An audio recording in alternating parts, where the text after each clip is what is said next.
Hi, it's Master Gardener Fred Hoffman, Farmer Fred, and today I'm joined by America's favorite retired college horticultural professor, Debbie Flower, and we're going to be doing a deep dive into practical flower seed starting techniques, such as the critical timing for beginning various flowers and the correct depth for planting those seeds. Plus, Debbie shares with us her trick for careful watering of newly planted seeds. Also, she has tips for transplanting those young flowering plants into the garden. It's episode number 380, Flower Seed Starting Basics. We're podcasting from Barking Dog Studios here in the beautiful Abutilon jungle in suburban Purgatory. It's the Garden Basics with Farmer Fred podcast, brought to you today by Dave Wilson Nursery. Let's go.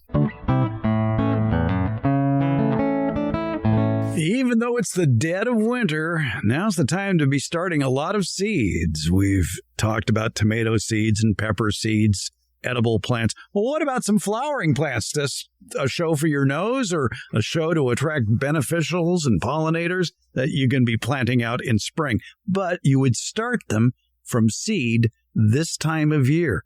What's the best way to start flower seeds? How do you take care of them?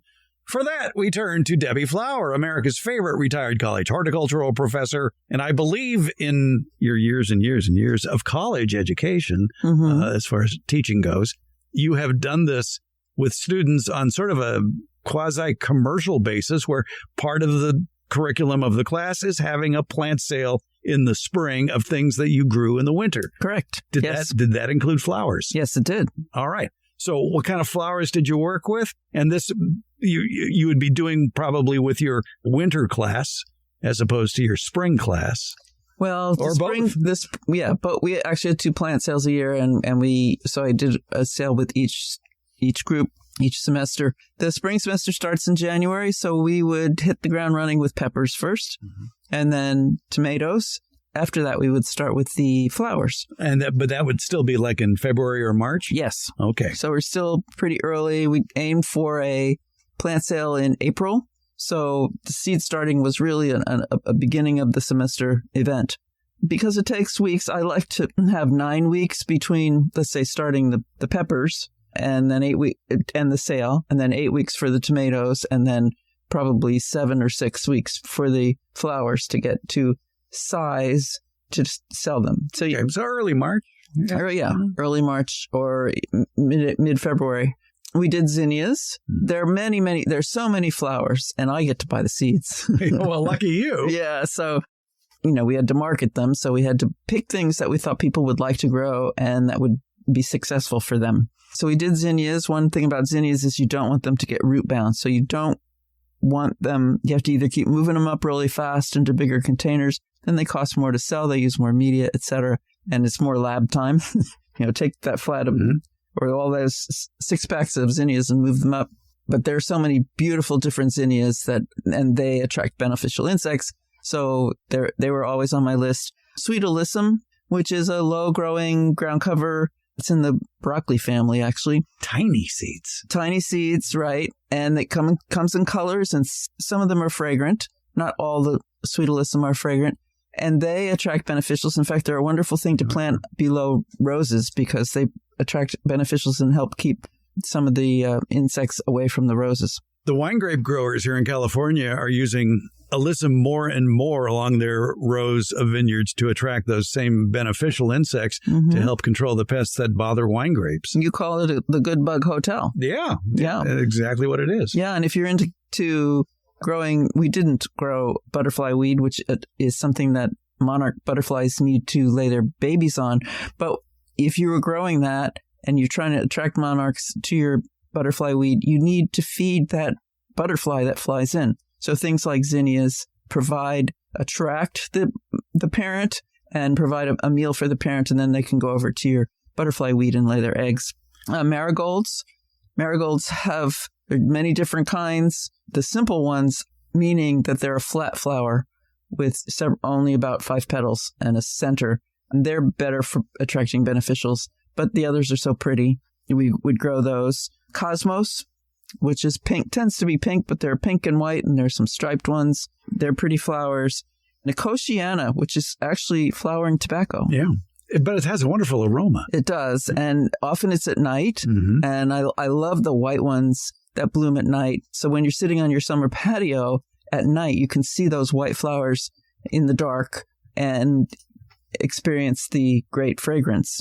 And annual salvias are always good. Sometimes I try to grow a garden or have flowers so that on July 4th I can have a red, white, and blue bouquet. There you go. Yeah. It's just sort of a nerdy thing to do. And red salvia works well in that. So does a red zinnia. Yeah, among some other aromatic flowers that you can grow from seed includes sweet peas, garden phlox, moonflower, the tuberose. That would be a bulb. Yeah. And dianthus. And these are all shows for the nose that you might enjoy planting. Of the ones that you started in your class, did they have different requirements to get them to germinate? What was the easiest? Which was the hardest? They were all pretty easy. Having done this for so many years, one of the most interesting things to me was that all seeds, regardless to where they are native, whether it's a cold place or a dry place or a wet place or a hot place, they all need about the same thing to germinate. And that's about room temperature, media, and not too much water, but water, enough water. And some need light. Those are typically often the very small seeds. Yeah. And the students hated that. Oh, I got the one that needs light. But don't panic. You just put the media, moisten your media, put it in your container, tap it down. We always took the container and hit it on the potting bench. You didn't push it with your fingers. You don't want to get all the air out of it. You just want to settle it so there are no big holes in that media you're starting your seed in. Then put the seeds on the surface. That was the hardest part. You need to learn how to fold the seed packet and tap them out. Or I had a student tell me he poured the seeds out into like a little dish, and then he had another dish of water and a chopstick. And he dipped the chopstick in the water and then touched the seeds, and you'd get one seed in that drop of water and then drop it onto the container of media. Yeah, you wouldn't want to stick that chopstick, though, into the soil. No. When most of these seeds are pretty small, and so the depth you plant seeds is 2 to 3 times the narrowest height of the seed. So if you take a flat seed, and what's a seed people would know? A garden bean, a black bean. If you measure it from one end to the other, it maybe is a half an inch. You measure it, you lay it on a table flat, and that other side, that other measurements can be much smaller. It's going to be maybe a quarter of an inch. Or, and so if you were to plant that, you wouldn't plant one out of a can, but just if you were to plant a seed like that, you would plant it only about a half an inch deep, because the seed from on the flat side, does that make sense, is only about a quarter of an inch. If you were planting sweet peas, for example, though, would you soak the seeds? Yes. Okay. Sometimes seeds need to be soaked before they're planted to get them to germinate, or they need to be scratched open before they germinate. And that information is on many seed packets. It is not on all. Right. And usually if it's not on the seed packet, you have to take a picture of the QR code that might be there and get the information, or go to the website of the catalog where you got the seed from, right, or the name of the company or the URL that's on the seed packet, and hopefully they have more information online. That's a good rule of thumb when picking out which flower seeds to purchase are there instructions on the label? And after making the mistake a couple of times, I realized for students, I needed seed packets with the information on it. Yeah. And there are some companies, like the one you showed me the seed of later that produces in Missouri, don't have enough information. Right. And so it wasn't to my benefit as their instructor to buy from them. So when you bought seed, you'd probably go to a nursery or a big box store to go to the seed rack and find the ones with the most information. Right. And then I knew those brands I could reliably order from if I were doing it on the internet. Some brands are better than others when it comes to that. Yes. And generally, if you are a seeds person and you are selling to stores, you are going to probably have very complete information, hopefully, on that seed package. Whereas if you buy mail order seeds, there's no guarantee that there's going to be any information on the packet other than the name of the plant. Right. And there's some very specialty nurseries that don't have, as you get more sophisticated in your ability to start seeds and you start hunting down weird things from different places, you better also know how to research to find out how to start them. Yeah, of course, the internet can help out a lot. Yeah, it's a wonderful thing, isn't it? Yeah. So there's always that. Right. Well, let me reword the question, though. Of the seeds that you started for class, which ones came up first? Which ones came up last? The ones we had the most trouble with, I don't know that I can answer that specifically. The ones we had the most trouble with were the drought-tolerant natives. Mm-hmm. Yeah. And I think it's because the conditions in which seeds germinate are very different from where a drought-tolerant native grows. However, a drought-tolerant native needs water and temperature, but they were much harder. Yeah. The easy ones, zinnias for sure, marigolds are easy, alyssums easy, cosmos, nicotiana, salvia, they're all very easy ones to And to for grow. all of these, mostly they would be growing in the container for 6 weeks before being transplanted outside? Right, but we would move them up to bigger containers as the plants grew bigger. How big? I tried to not get into gallons. Yeah, that's a lot of soil. It is. Yeah. We'd start in 6-packs, typically jumbo packs, and then move them to 4-inch.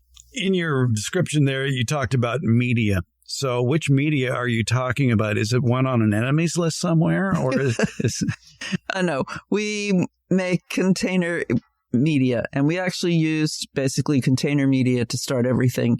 And that was peat moss or coir, perlite, and vermiculite.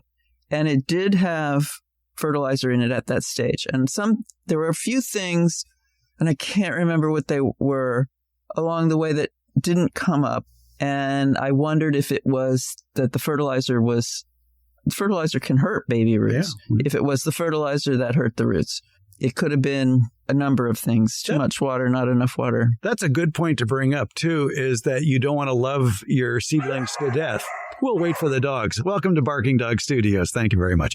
The fertilizer that comes with, in a lot of seed starting mixes, if there is fertilizer in it, it's very, very small amounts. Right. Whereas I would choose a seed starting mix, a commercial seed starting mix that definitely didn't have any fertilizer in it. Right. Seeds don't need fertilizer to germinate. They've got all the food they need inside of the seed. That's part of they got a baby plant, they got the fertilizer, and they got the protective coat. All they need is the right conditions to grow. Fertilizer isn't needed until the plant is up out of the media and starts growing. Up to what point? Up to past the cotyledon, the first leaf stage, into the true leaf stage? When do you begin to fertilize? Well, it's at school, they had it in the seed when the seeds were planted, because we didn't make a separate seed starting mix. At home, I wait until the first true leaves. Okay. And then what are you fertilizing with? It depends. If it's something that's really big and fast growing, then I will use a time release. But I will use it at a dose below what is recommended on the label, because you can always add fertilizer, but you can't take it back. Then if it's something that is a more frail plant, grows more slowly, I will use a fish emulsion. Okay, which is a very weak concoction of nitrogen, phosphorus, and potassium. Usually it's like a 2-1-1 or a 4-1-1. Yeah, low analysis. Yeah. Right.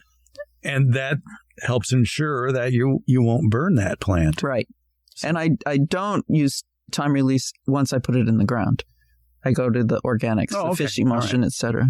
So I thought you once said that you do use the time release fertilizer for container plants. For container plants, I do. Okay. Yes. All right. They have limited ability to go, distances to find food for their roots. Yeah. So I do use it in containers, yes. You're applying that weekly? No. Okay. The time release fertilizer will say it's good for, let's say, 3 months. Some of them are 3 months, some of them are 4 months, some of them are 6 months. And that is based on an even temperature of about 70 degrees. Well, no place has an even temperature, maybe Hawaii, of about 70 degrees. If it's warmer, then the fertilizer breaks down faster. If it's colder, then the fertilizer breaks down much more slowly. So I will use maybe a half the dose, maybe 2/3. That's recommended on the label. And then note when I do it and watch the temperatures. Is that based on planting in soil or in a container? It's container media. It's the only place I use it. Okay. All right. And you don't worry about it because you need to water that container more often because it tends to dry out more often. That fertilizer, those pellets won't get washed down out of the root zone. The pellets themselves don't, but when the pellets break down and release the fertilizer inside, that does wash down through the root zone. But it also goes out the bottom. I don't have these in a flat that holds water. Mm-hmm. The water flows out the bottom. So any excess fertilizer is washing out. Nope. And then you watch for deficiencies. Right. They're not growing fast enough. They're yellow, that kind of thing, and fertilize accordingly. I think among a lot of gardeners, when they see a suffering plant, the first thing they say is, oh, it needs water. Oops. If it's in a container, you better check drainage first. Check drainage. Stick your finger in there, even if it's in the ground. Stick your finger in there or a moisture meter, but you have to know how a moisture meter works and check before you start applying water. But let's talk about direct sowing the flower seeds. And I think that's what most people will do.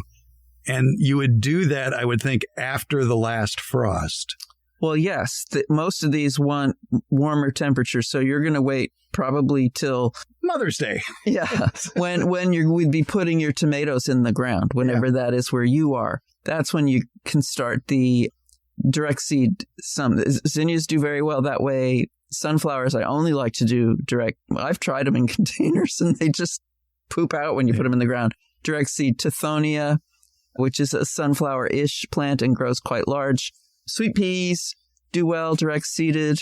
Foxglove I used to grow when I lived in a different climate and loved it. Now that's a biennial. And you better define that. Right.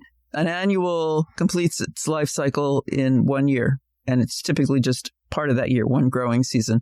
And that's annual means yearly. And to complete its life cycle means it starts from seed, it grows up, flowers, fruits, produces seed, ripens seed, and then it dies. It has to die for the life cycle to be over. So annuals are only good for one growing season, one summer, one winter, one spring, but they produce the most flowers for the size of the plant that they are. They just bloom their little hearts out because their job in the world is to produce seed to replace themselves. So they just keep making flowers and making seed. Perennials are persistent. They last more than 1 year. They can last 10 years. They can last 20 years if conditions are good. I believe the official definition states sort of contractually more than 1 year. Yes, that is true. More than 1 year. But they can last quite a long time. And so they start from seed 1 year, grow up, flower, produce fruit and seed, and then stop. Either some of them die to the ground. Mm-hmm. Those are herbaceous perennials. You don't see them, but they'll reappear the next year. Others just sit around without flowers on them for a while. And then when the season comes around again for good growing, they'll grow and flower and fruit and produce seed again. That's a perennial, persistent. And then there are biennials. Bi means two, and ennial refers to year. And those are plants that complete their life cycle in 2 years. Foxglove is one. Hollyhocks typically are biennials, classically are biennials. There's been a lot of breeding in both plants to push them to be annuals because annuals are more satisfying to people, right? They're going to get flowers that first year. They don't have to wait for the second year. And parsley in the vegetable garden. It's one of my favorites. I'm even reluctant to yank out parsley in its second year because it produces flowers. I think that's one of the signs of a biennial is in year number 2.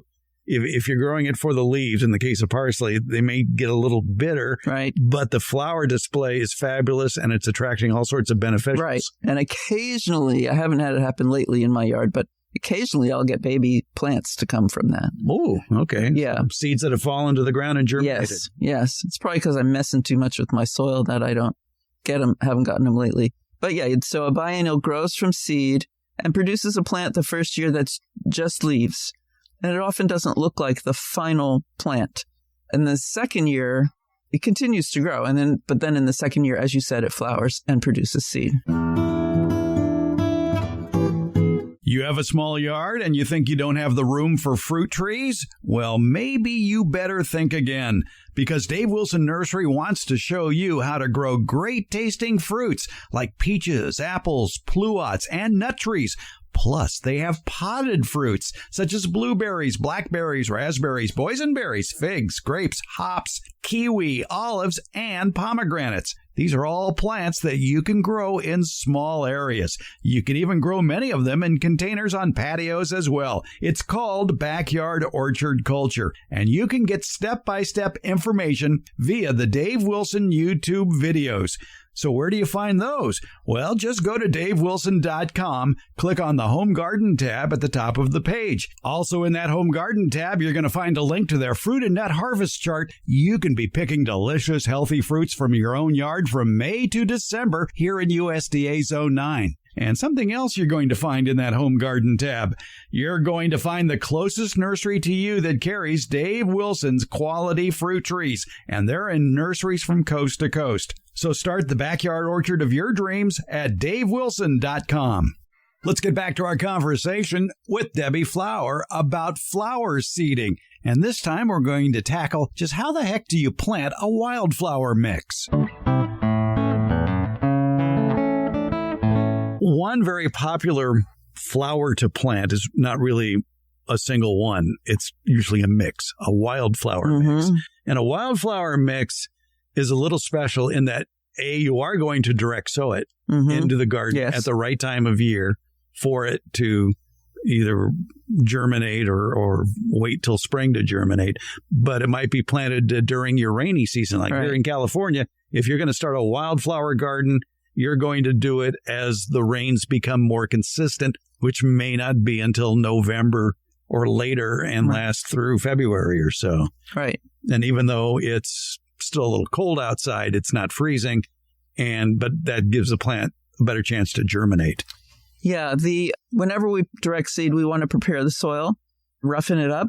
You don't want to plant on a hard, flat soil. The seeds will just roll away. Pull the seeds out, or pull the weeds out. Pull the weeds out, right.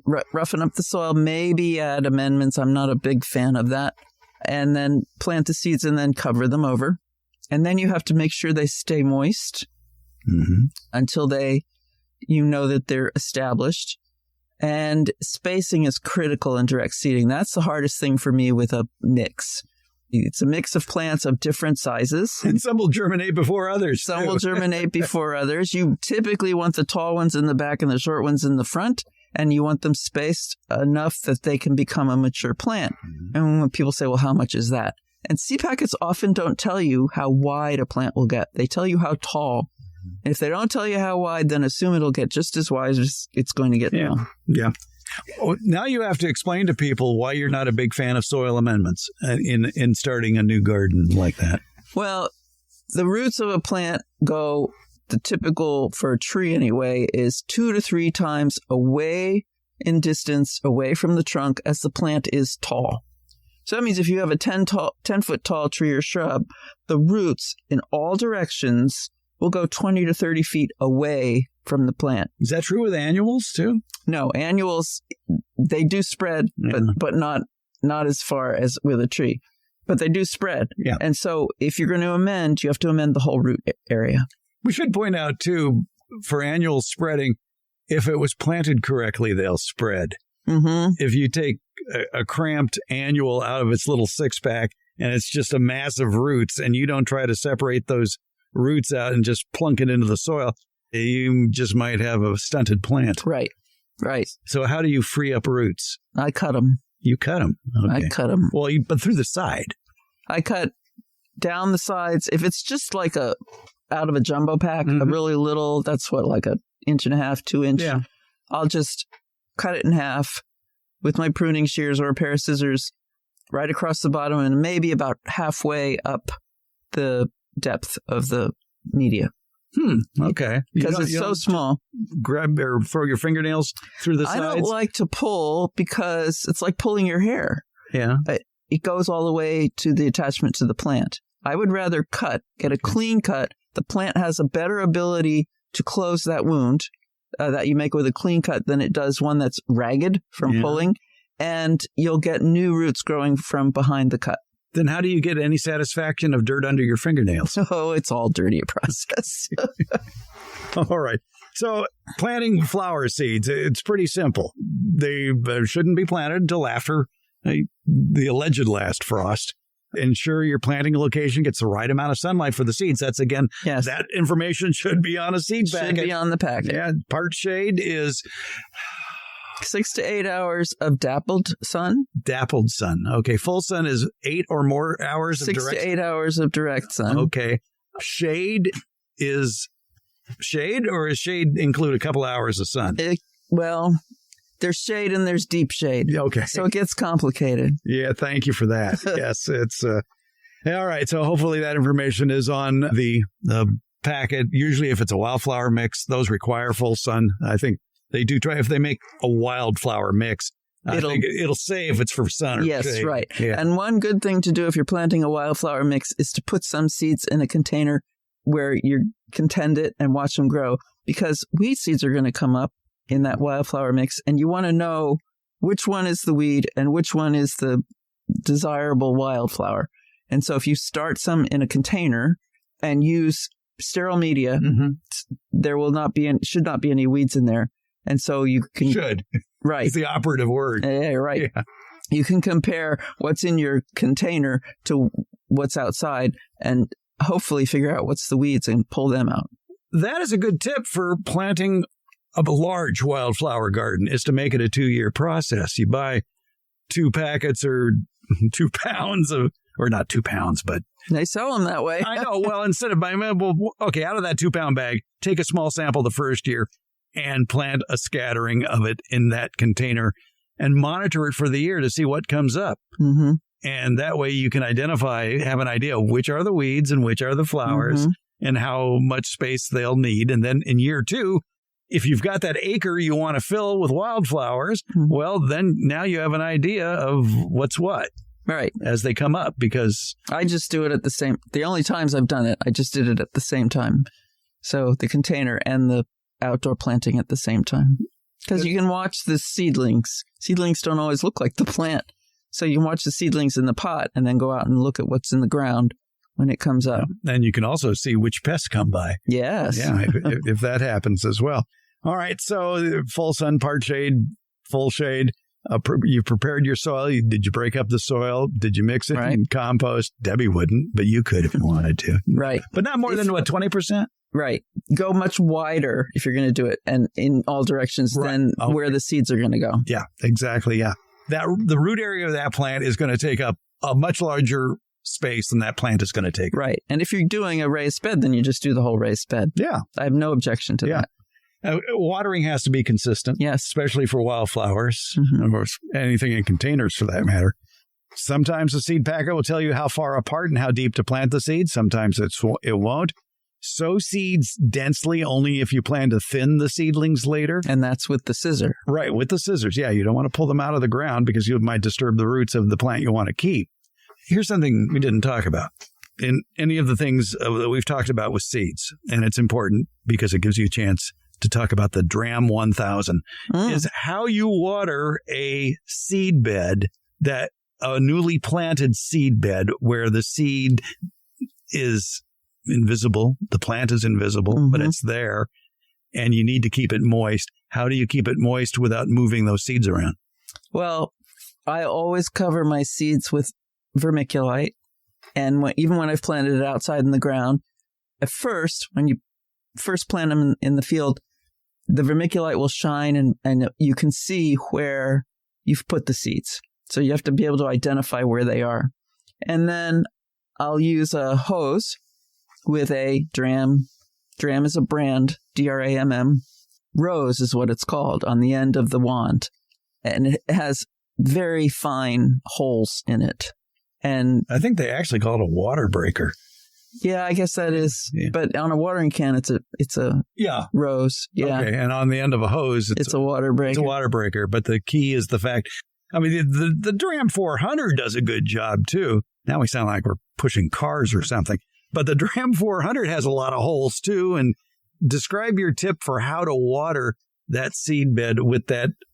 We turn it upside down. This came from teaching students how to water seeds that they planted into 6-packs without causing the whole thing, all the media and the seeds to come out of the 6-pack and land on the greenhouse floor.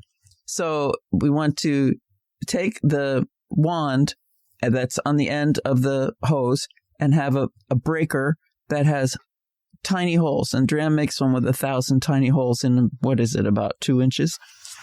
Yeah, about 2.5 inches, I think. Yeah. And I had them turn the water on and then turn the nozzle up so it's spraying in the air as if it were rain, and then go back and forth over the 6-pack. It's totally different than how I would water an established plant, but it got water into the container without most of the seeds flying out of the container. And if you're thinking of using one of those multi-headed nozzles that has a shower setting, the shower setting on most of those nozzles, it sends out a very sharp stream of water. Mm-hmm. It's not a gentle stream of water. It's way too sharp.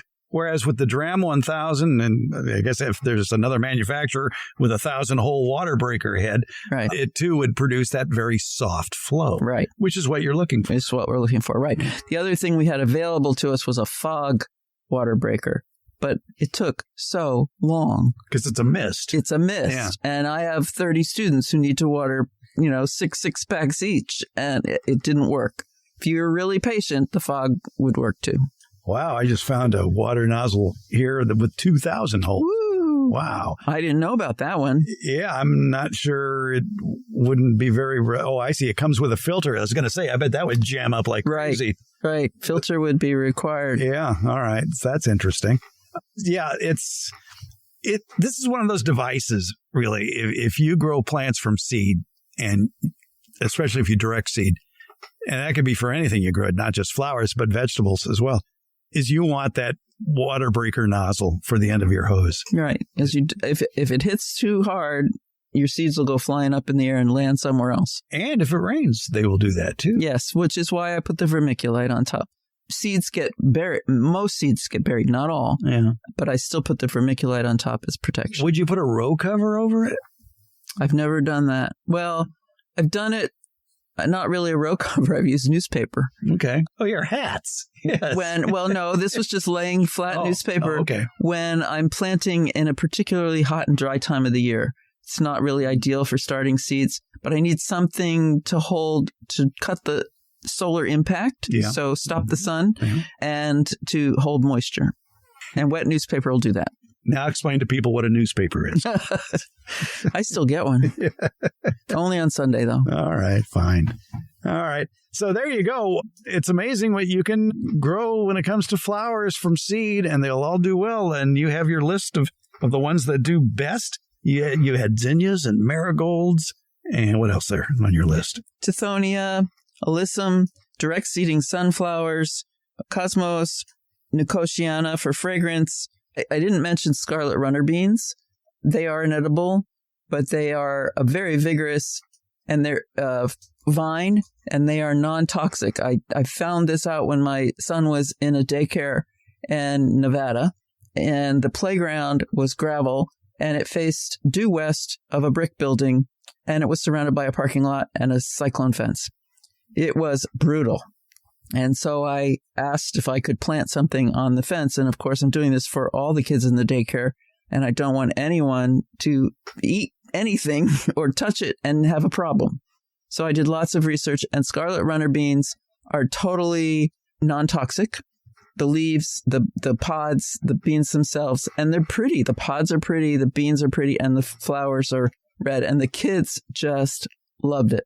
And so do hummingbirds. So I planted it all around the playground, between the playground and the parking lot on the cyclone fence. And beans are tricky. The soil needs to be very warm. It took several plantings before it took off. But once it did, it was a hit. Did you have to soak those seeds first? I didn't soak the seeds, no. Okay. But I had to go there daily and water them. Yeah, I bet you did. All right, then.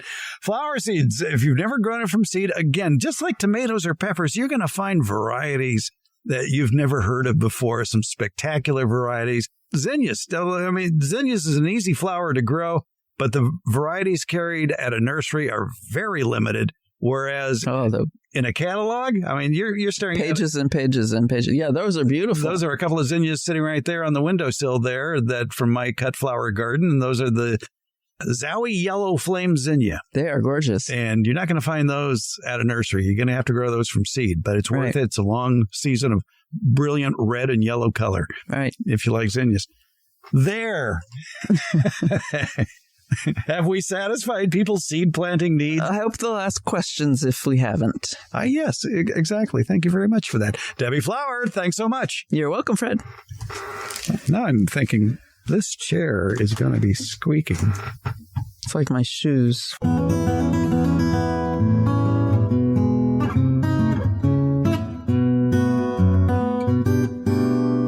Want to leave us a garden question? You'll find a link at gardenbasics.net. Also, when you click on any episode at gardenbasics.net, you're going to find a link to SpeakPipe. You'll find it in the show notes. And when you bring up SpeakPipe on your computer or smartphone, you can leave us an audio question without making a phone call. Or you can go to SpeakPipe directly. That's speakpipe.com/gardenbasics. You want to call or text us? We have that number posted at gardenbasics.net. It's 916-292-8964, 916-292-8964. Email? Sure, we like email. Send it along with your pictures to fred@farmerfred.com. Or again, go to gardenbasics.net and get that link. And if you send us a question, be sure to tell us where you're gardening, because all gardening is local. Find it all at gardenbasics.net.